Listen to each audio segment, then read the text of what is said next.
The primary second-line treatments in use in the United States, Western Europe, and other parts of the world, including Japan,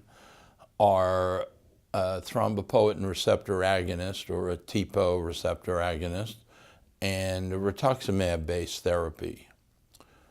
In regard to a rituximab-based therapy, we would be particularly like it, and this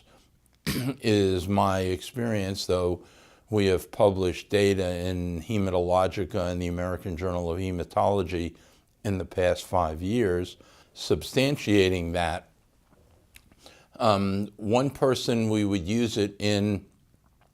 which is experiential and not data-driven, is somebody who may be at risk for having additional autoimmune disease. For example, if there's a patient with ITP who has a high ANA, then that might be somebody you'd be a little more inclined to use a treatment that has a general immunosuppressive mechanism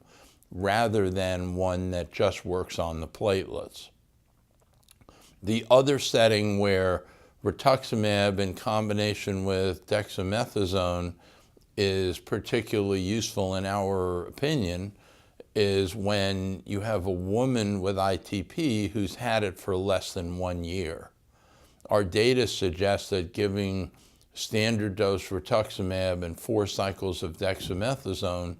in such a patient will result in cure perhaps 70 or more % of the time, whereas men with short duration or long duration of disease and women with duration of disease longer than 1 year do not do nearly as well, and the long-term cure rate is only 10 to 20%, which may reflect spontaneous improvement over time.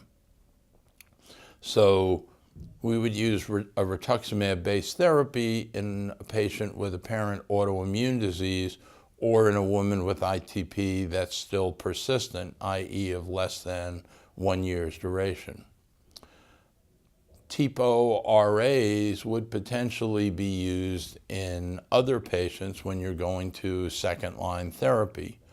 Most patients would prefer to take a pill once a day, such as eltrombopag, as opposed to getting a shot once a week. However, taking a pill once a day requires adjusting one's diet and schedule around that to some extent and potentially altering eating habits.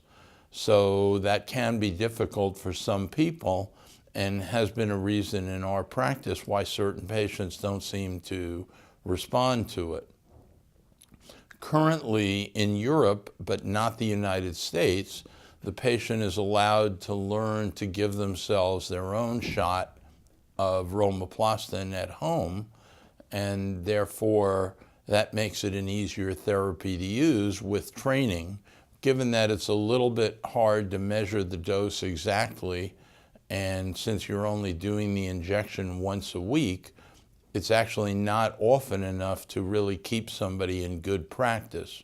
However, to be fair, in clinical trials, the great majority of patients attempting to use home care with romoplastin have been able to do it without any significant degree of problems. And it's likely, though we don't know this for a fact,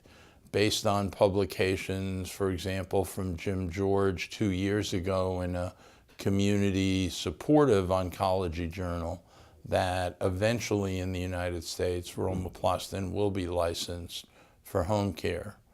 Having said all that, the choice between the two is largely based on that, in that if the patient's insurance will cover eltrombopag Promacta, and the patient is able and willing to adjust their diet, which may just mean not eating after dinner and being able to take a medication 2 hours after or more after dinner is finished, then that's not a very difficult thing to do.